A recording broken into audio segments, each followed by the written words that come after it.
2 weeks ago, Mike, MGK Boston, his wife Patty, and daughter Caroline were kind enough to invite over a bunch of vagabonds from the vinyl community to talk records, shop records, and just have a good time in each other's company. And it was a great time. My wife and I showed up on Thursday evening, really pretty late, but just in time to drive by the apartment building and say hi and get to see the beautiful environs in which they're living right now as they wait for their house to finish escrow so they can move in August.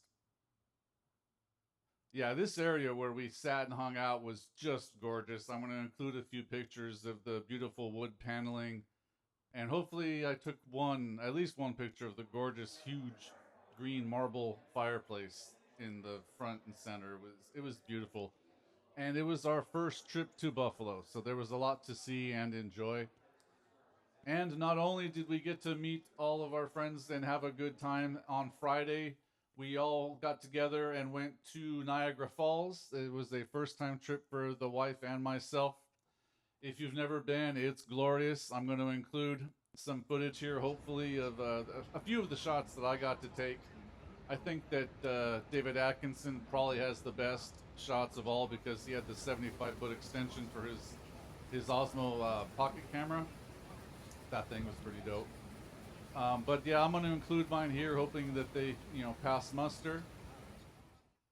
After enjoying the majestic Niagara Falls, later that afternoon we got together for lunch, and then we went to Black Dots Records in Buffalo. It is one of Mike's favorite stores there, along with Revolver, which we missed that everybody went to on Thursday afternoon. We showed up too late for that particular fun, but we were front and center for the trip to Black Dots. And it was an interesting little shop. I'll give it that. It's got a bar built into the back where they serve drinks on the weekends. I've been to 100 record stores easily, and never have I seen one with a bar in the back. That's pretty incredible. I don't really drink alcohol, so that didn't move the needle much for me on how much I was going to enjoy the record shop itself. What matters is the records, and there was some great ones there to pick up, and I got to fill in some empty spots in the collection, and I'd like to share that with you. Oddly enough, in passing, Mike and I earlier that day had spoken about our shared admiration for Steve Winwood and his musical genius as he hopped across a couple of groups in the late 60s and early 70s, eventually going solo. And lo and behold, we get to Black Dots, and everybody rushes for the bins, and you got to get in where you fit in that kind of situation. But lo and behold, what was staring at me was a Traffic record that I do not have in my collection. John Barleycorn Must Die, the classic 1971 record from the Boys. And the price, Mike had spoken before about the prices being so reasonable. This thing, I think, was $3, and it's in very good plus condition. I can't pass that up at that price. And this will go with my Low Spark of High Heeled Boys, which has been a record I've enjoyed for many years. And I do have a copy of the self-titled debut, but that thing is beat up like it owed somebody some lunch money. I'm looking for a better copy of that one as soon as I can. But awesome. Like this really bode well for the day. Like it did. So, not only did I find that Traffic record at an excellent price, shortly thereafter I walk around and this baby is staring at me. Blind Faith's 1969 debut record. Steve Winwood, obviously, with Eric Clapton, Ginger Baker, and Rick Gretsch. And it looks like 1968 provided enough vacation time for everybody involved to get together and record a classic album, because that's kind of what you do in the 1960s, isn't it? I'm really only familiar with Presence of the Lord and Can't Find My Way Home, so I can't wait to put this one on the turntable and familiarize myself with the rest of it. I bet it's all just as good. I mean, there's a reason that these are considered classics. Both of them for a very good price. Another record that caught my eye as I was rifling through the bins at Black Dots was this one that I had not seen before. It's Bright Eyes with I'm Wide Awake, It's Morning, a companion to that album. Apparently in 2022, they released a series of their three most recent albums, I believe, on gold vinyl in special editions.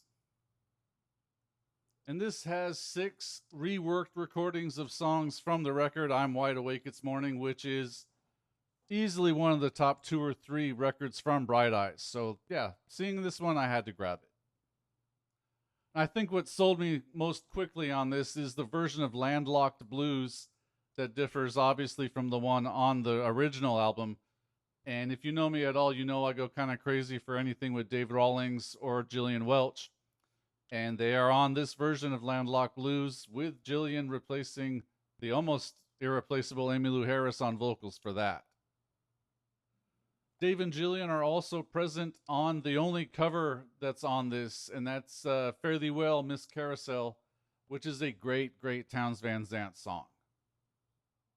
There's also an old soul song, For the New Order, on here, which is a great song from the original record. But on this version, Connor has help from Becky Stark, who I was not very familiar with, so I did a little dive on Discogs and find that she's a singer-songwriter from LA, which I can respect. But I knew the name sounded familiar otherwise, and it was because she did a 7-inch single for Third Man Records with John C. Reilly, who I think is very often hilarious in the movies that he's been in. And he is also the central shining star of one of my absolute all-time favorite movies, which is Walk Hard, the Dewey Cox story. I probably don't have to inform anybody who watches this channel or any other vinyl community channels what a great movie that is and how much richer of an experience it is with your extensive knowledge of music history and popular music. It's a classic. I mean, I've probably seen that movie 50 times. These next 2 are a pair of records that I had not anticipated buying when we went to Black Dots. They had not been in the forefront of my consciousness, but it's from a band that I love and that I don't think I have. Oh, I have 1 repress because the originals are insane, and you'll soon understand as soon as I show them. It's the Misfits collection 1 and 2, full of the greatest hits of a great band that didn't last very long in this incarnation. But, you know, the price was right, and I was there, and you got to support these local stores. I thought with a name like Black Dots, which of course brings to mind the Bad Brains almost immediately if you're a fan of punk rock, that the punk rock selection there would be a bit more comprehensive, but we all know that these record stores live and die on what collections come in and come out. So I think I might have just caught them in between that. So that's why I ended up buying new records of, you know, or new pressings from a band that I loved a long time ago. Price was right. But I am looking forward to seeing how these sound because I've only ever had them as FLAC files and MP3s. And I mean, this goes back many, many years. So we shall see. Next up is an upgrade to an album that I already have, but I'd like to have them all in great condition. So Richard Pryor, Is It Something I Said? A wonderful set from 1975 from the legendary Richie Pryor. Yeah, I'm pretty much almost complete on his stuff. There was recently a box set, though, that Rhino did. I think it's like nine LPs. It's everything that really matters. I think it's basically a vinyl version of what was my favorite box set of Richard Pryor from years ago called And It's Deep Too. So yeah, I'm really on the fence about spending a couple $100 on that one, but they only made 1,000, and I'm amazed that you can still find it for retail. The last record that I'm going to show that I picked up from Black Dots is the most expensive one that I bought that day, and I'm not complaining about the expense. This is a record in its complete state that I have been looking for a few years and just passing by because it seemed $10 more than I wanted to spend, or often even more, $20 or more than I wanted to spend. I have 4 of these in my collection. One from my dad. One was the first one I bought at a thrift store back in the late 90s. And I've been kind of trying to upgrade ever since, but still not totally complete. And it is Bob Dylan's Greatest Hits Volume 1, which every collection should have at least 4 or 5 of, if you're going to ask me. I have never had this version with the poster. And my wife had gotten sick of hearing me bitch about it as she was standing next to me putting this record. I was putting this one back, thinking, no, it's just another time. It's a little too much. And I'm really just paying for the poster at this point because I have great copies of it. And she just took it out, told me to shut up, and we went and bought it. So you got to appreciate someone like that in your life. Thank you very much for hanging out this long, vinyl community. I'm going to wrap it up with the last item that I bought at Black Dots on that day. Everybody wanted to hang out and have a beer at the bar in the back of the store, and I'm not really a drinker, but I am a hanger-outer. So we hung out and talked for a while, and I got up to walk around because I have to do that because of my spine. And I walked over to the book section, which wasn't very large, to tell you the truth, but I did see this jump out at me. Lenny Bruce, Let the Buyer Beware. Now, for a little context, my first exposure to comedy albums was my dad had a reel-to-reel tape player when I was very young that he had purchased on leave from Vietnam in Japan, I believe in early 1967 or late 1966. And somehow they made it complete all the way back home and was still operational when I must have been 8, so about 1979. And there were a few reels that had his favorite albums recorded. So just back to back, he could play and just have a whole bunch of albums play together back to back. One particular box had a tape in it that had comedy albums. And mind you, I'm very young at this point, but I could still use my dad's stereo as long as I was very careful, if you know how all that goes. That tape had records from George Carlin, Richard Pryor, and Lenny Bruce. It was the very first comedy that I ever heard. I think it was before Carlin at Carnegie on HBO. I think that was 1980 or 81. I don't know. But I devoured those things with the headphones on when I was very young. So much context that I did not understand, obviously, being that young. But it was hilarious, and they're all comics who loved wordplay, and as far as I'm concerned, were very philosophical in their observations. Changed my life entirely. And so I've made a pretty decent collection of Carlin, Richard Pryor, and Lenny Bruce. What I don't have on vinyl, I certainly have as MP3s and FLAC files. There's just not much is going to escape me. But this damn thing, I was so happy to see this in person. It's a 6 CD set, Let the Buyer Beware, and it has, I think, 7 hours of previously unreleased recordings. Now, the material isn't all new. I think I've probably at this point heard all of his material. These are just recordings that had not been released yet. So there are club recordings. There's some mystifying interviews with him and his lawyer when they're trying to mount their defense for all the obscenity cases that he had going. There's, I believe, 1 or 2 wiretap recordings as well in here because that's the kind of life that he lived at the time.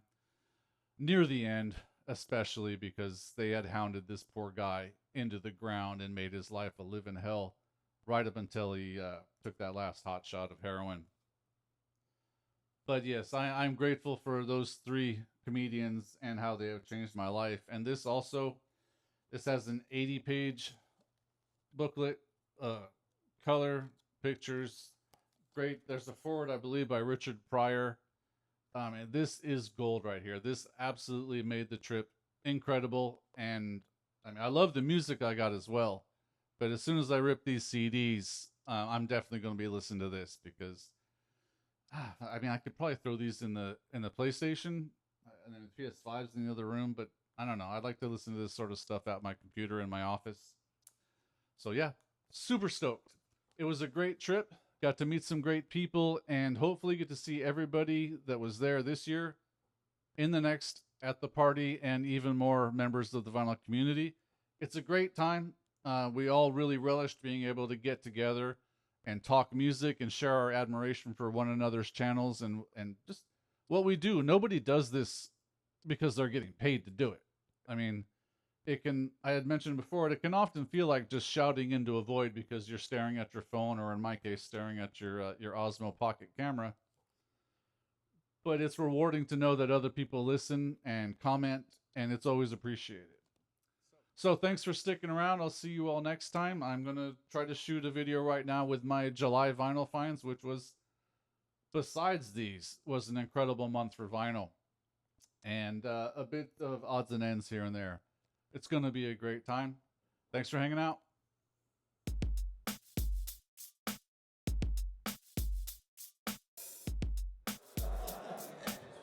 Here we go. There's the guy. Oh, There he yes. is. Can I just say to Rob Walker, I've been taking your name in vain all week. Really sorry. I can confirm. Yeah, and this is my first beer, so I'm genuinely Yeah, and we're on until. We got Brian here. Ah. I said, let's get some fucking star power in.